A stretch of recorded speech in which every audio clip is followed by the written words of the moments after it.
modern astronomical findings have disclosed that the iron found in our planet has come from giant stars in outer space. Not only the iron on Earth, but also the iron in the entire solar system comes from outer space, since the temperature in the sun is inadequate for the formation of iron. Iron-nickel is technically a group of scientifically classified minerals. Most mineral collectors do not make a distinction between the individually named minerals in this group and refer to specimens as iron or iron-nickel. Most iron-nickel is of extraterrestrial origin in the form of meteoroids. A species of radioactive iron known as iron-60 provides the evidence in favor of a supernova explosion being the trigger for the formation of the solar system. 9/10 of the iron in the universe is iron-56. Its nucleus has 26 protons and 30 neutrons. Iron-60, on the other hand, has 34 neutrons, and those 4 extra neutrons mean that whereas iron-56 is stable, iron-60 undergoes radioactive decay. One of its neutrons becomes a proton, and the decay product is nickel-60. The half-life of the decay process is 1.5 million years. In cosmic terms, that half-life is the blink of an eye. Since the solar system is thought to be 4.6 billion years old, all the iron-60 has long vanished from meteoroids, but it has left behind ghosts, the nuclei of a nickel-60, which tell us how much iron-60 the meteoroid since had. The iron-60 in meteoroids must have been made at about the same time as the solar nebula began to condense, since the only site for making iron-60 is inside a giant star that exploded as a supernova. The explosive thrust of a supernova shattered the equilibrium of the molecular cloud, causing the turbulence that marks the onset of a star formation. The debris of that explosion settled onto dust grains and then became incorporated into meteoroids when the solar system formed around the infant sun.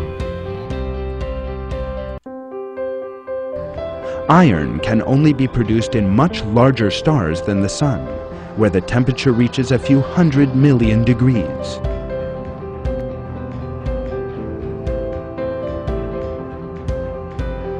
When the amount of iron exceeds a certain level in a star, the star can no longer accommodate it and eventually explodes in what is called a nova or a supernova.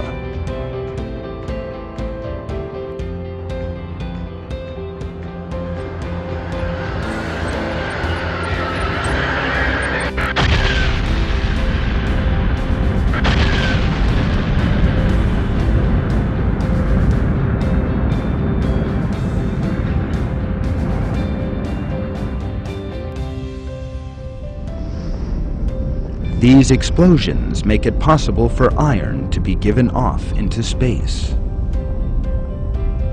All the iron on Earth came from outer space as a result of this process.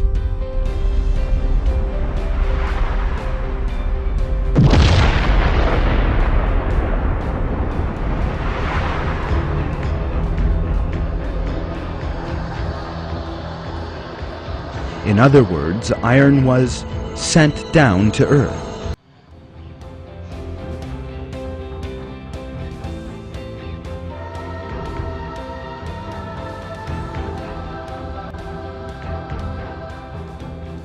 Particular emphasis is placed in the Quran on one element: iron. In Surat al-Hadid, meaning iron, we are informed,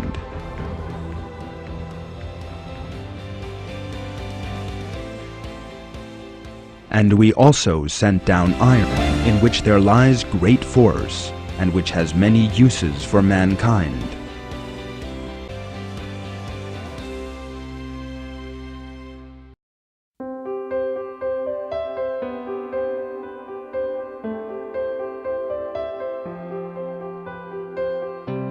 Supersymmetry is a mathematical idea that people have developed in effort to understand the sharpest organizing principle for the fundamental constituents of matter. You see, we have learned that particles that seem to be different can actually secretly be united by certain symmetry principles. So we're used to the fact that there are symmetric objects in the world like a sphere or a basketball. You turn a sphere, and even though you've transformed it, it looks the same, fundamentally.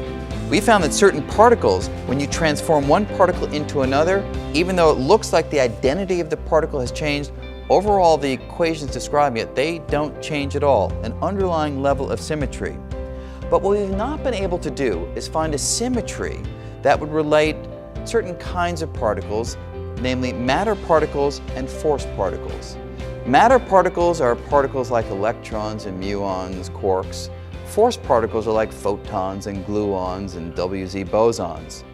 Supersymmetry is a symmetry that actually relates these two kinds, these two classes of particles. And people have proven that supersymmetry is the last possible symmetry of the fundamental particles that our mathematics, reality, has not yet been shown to make use of. So people are now trying to see whether that symmetry might actually be at work in the world. Can we find evidence for it in our understanding of the fundamental particles? Well, modern-day particle physics is built around something called the Standard Model, which is a theory that describes what particles should exist and how they should interact. It looks something like this. Each one of these boxes represents a different elementary particle that is flitting around the universe. There are a lot of different particles here, but the important thing that I want you to notice is that it can be broken down into two main groups. On the left, you have the fermions, which make up matter, and on the right, you have the bosons, which carry forces. So historically, we knew about all of the different elements in nature. We knew about helium, hydrogen, oxygen, gold, lead, and so on, which are all made of different atoms. But a great simplification was made when we realized that all the atoms are just made out of three particles, the protons, the neutrons, and the electrons. And just by adding more protons, more electrons, we get a different element, a different type of atom. In principle, you can build a very simple universe with just protons, neutrons, and electrons.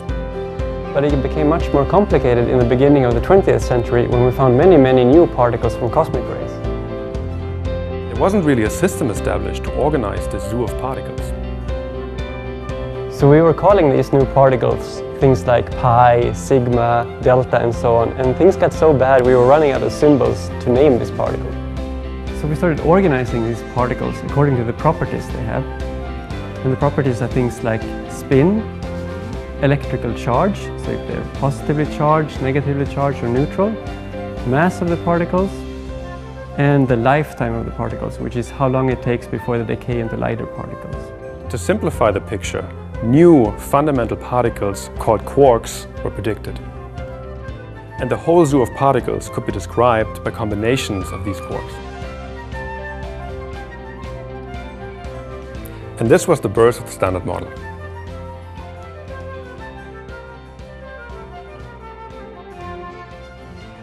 At the beginning, there were only 3 quarks. Then a 4th, 5th, and 6th quarks was predicted and then discovered, and this gave us great confidence in the model. In addition to these quarks, there's another set of fundamental building blocks of matter, the so-called leptons. They are composed of an electron, their heavier cousins, the muon and the tau, and their neutrino partners. In addition to the fundamental building blocks of matter, the Standard Model also incorporates the fundamental forces. This is a beautiful theory. It is self-consistent, it's predictive, but it's incomplete. There's one last missing piece of this puzzle. That's the Higgs boson. It's the holy grail of particle physics. We know exactly what it should look like, and we have predicted this particle since over 40 years, and we use it in all our calculations and so on. We're pretty sure it's there, but we haven't found it so far.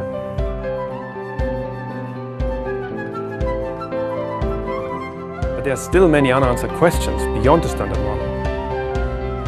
Some of the things that Atlas could discover that are beyond the Standard Model are things like dark matter, supersymmetry, or even extra dimensions.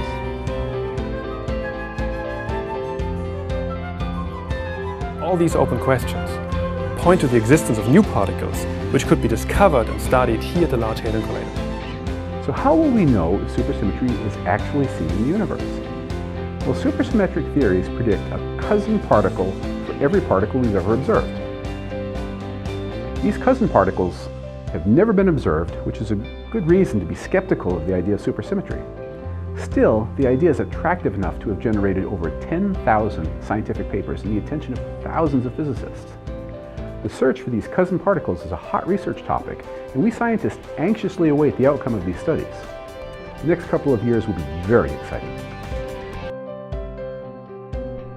By using the particle collider, LHC, we may solve the mystery of supersymmetry and get closer in understanding the dark matter, the dark energy, and the universe itself, and possibly its designer.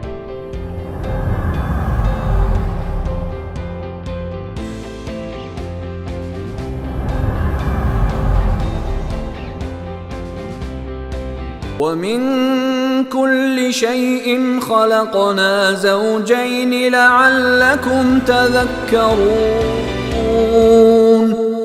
And of all things we created two mates. Perhaps you will remember.